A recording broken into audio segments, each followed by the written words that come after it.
Bismillahirrahmanirrahim. Bismillahirrahmanirrahim.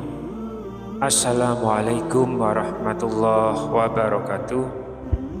Syukur alhamdulillah kita masih dipertemukan kembali di channel ini. Salawat dan salam selalu dan tetap tercurahkan kepada junjungan kita Nabi besar Muhammad sallallahu alaihi wasallam. Allahumma sholli ala sayyidina Muhammad wa ala ali sayyidina Muhammad. Harapan dan doa saya semoga sahabatku semuanya selalu diberikan kesehatan, dilapangkan rezekinya, diampuni dosa-dosanya, dipanjangkan umurnya, dan semoga kita tidak mati kecuali mati dengan beriman dalam Islam. Dan sempatkanlah menuliskan sholawat di kolom komentar.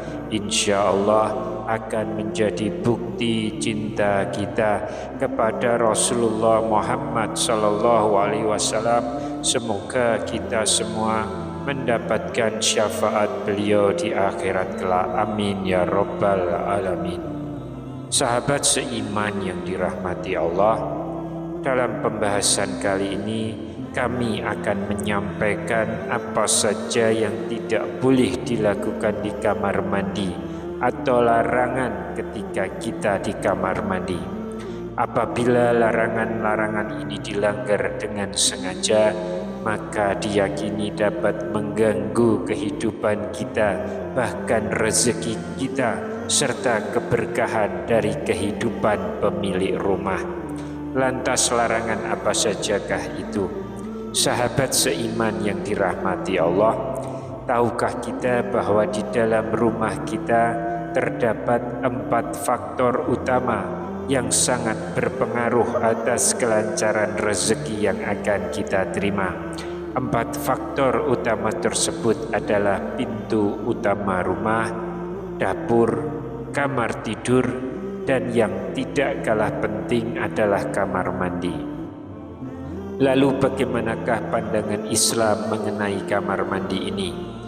Kamar mandi menurut Islam merupakan bagian dari peradaban Islam. Pada abad pertengahan, umat muslim telah menjadi perintis pembuatan kamar mandi pribadi dan kamar mandi umum. Ketika Andalusia berada dalam kekuasaan kekhalifahan Abbasiyah, kamar mandi menjadi salah satu ciri dari peradaban Islam di wilayah tersebut. Salah satu kontribusi peradaban Islam adalah pembangunan kamar mandi umum. Ajaran Islam mengatur urusan kamar mandi sebagai bagian dari persoalan bersuci, wudu dan mandi. Adab dan doa saat masuk, berada di dalam dan keluar dari kamar mandi telah diatur dalam ajaran Islam.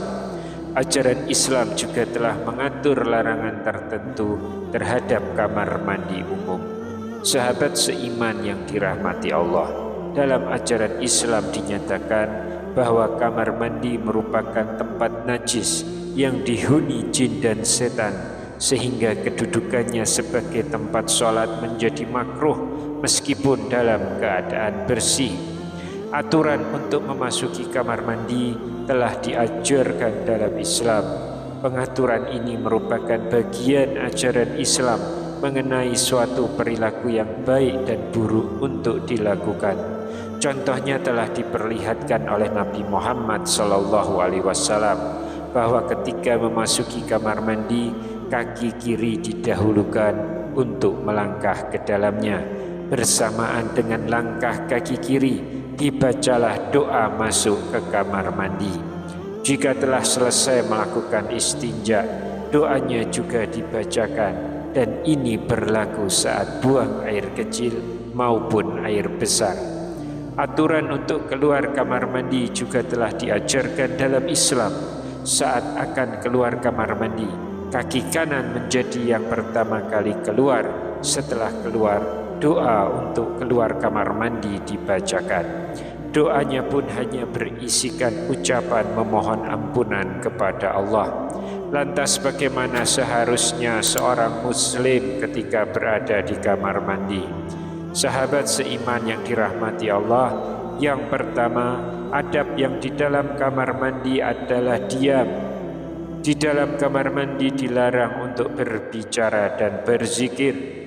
Berbicara dengan orang lain yang berada di luar kamar mandi hukumnya dilarang. Begitu pula dengan menelpon di dalam kamar mandi.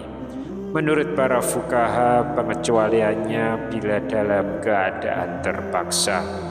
Keadaan ini misalnya harus memberi jawaban ketika ada yang mengajak bicara. Keadaan lainnya seperti berbicara untuk meminta air. Berbicara juga dapat diizinkan jika ada keperluan kepada orang yang dikhawatirkan akan pergi begitu saja. Bila seorang mukmin laki-laki bersama dengan anak laki-lakinya di dalam kamar mandi, maka diwajibkan baginya menutup aurat. Batasannya mulai dari pusar hingga ke lutut dan termasuk paha.